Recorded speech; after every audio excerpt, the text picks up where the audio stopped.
Hej og velkommen til Follower Farmer og en høstdag her på Fællumgård. Det gode vejr lader vente lidt på sig. I kan se, der er lidt skyde her. Så vi kan lige tage en maskinrundtur, før vi går i gang lidt senere. Så følg med.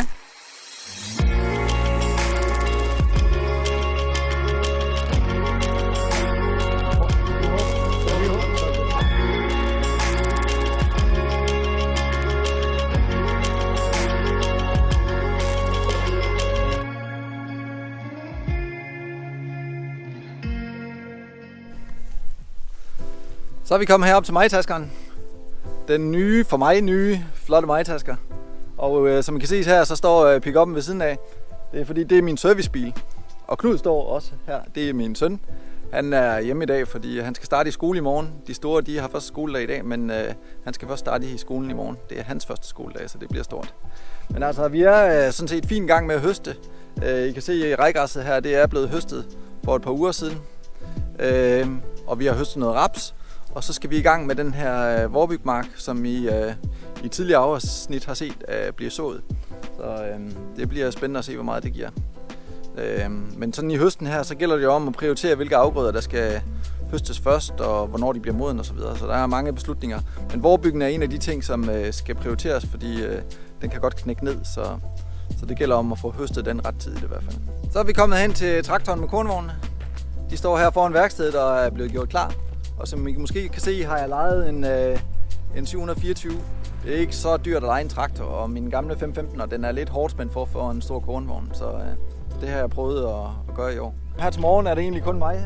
Min faste høsthjælper, Bo, han venter på, at han får en melding om, at det er klar til at høste.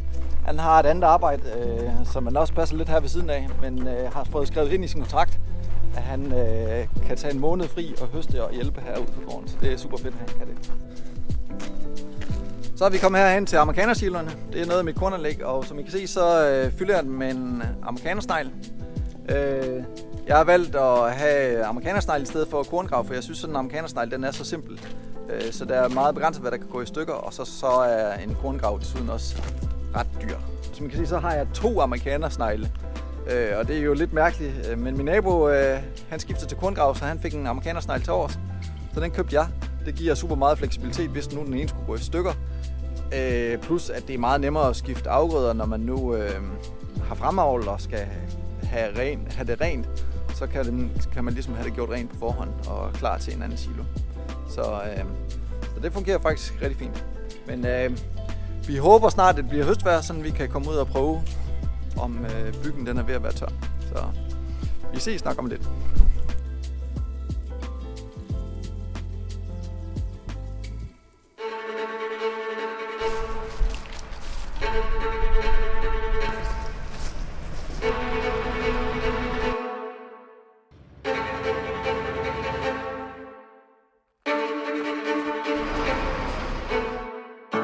Vi startede herovre i rejgræsset, og det gik rigtig godt. Jeg tror også meget højt udbytte.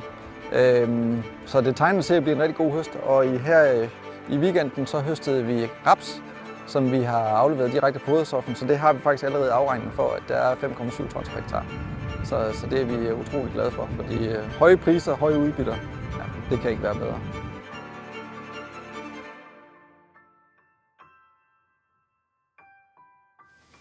Altså når man kører sådan et læs, hvis du har sådan en vognfuld der, 15 tons raps, og hvis du så lige regner på, hvor mange, der er for 75.000 sådan en vognfuld der, det er okay. Det er ikke tit, man får lov til at køre med sådan en værdifuld last som landmand.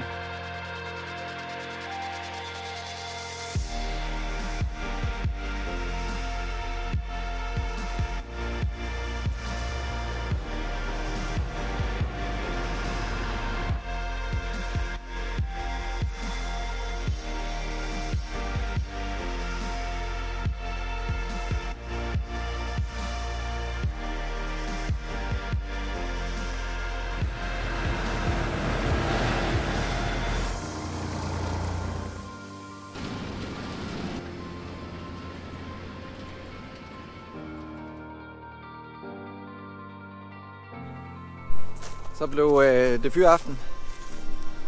Majtaskeren den er parkeret lige her for nogle minutter siden. Det er ved at blive mørkt. Vi kigger herud over kornmarken. Så ligger der nu halmskov ved halmskov. Der er cirka 5 hektar tilbage. En mark på 32, så det er gået rigtig godt. Vi startede først her kl. 2, så det er bare kørt derud af. Men vi går lige ind i værkstedet til de andre. De sidder lige foran fyraftenspil.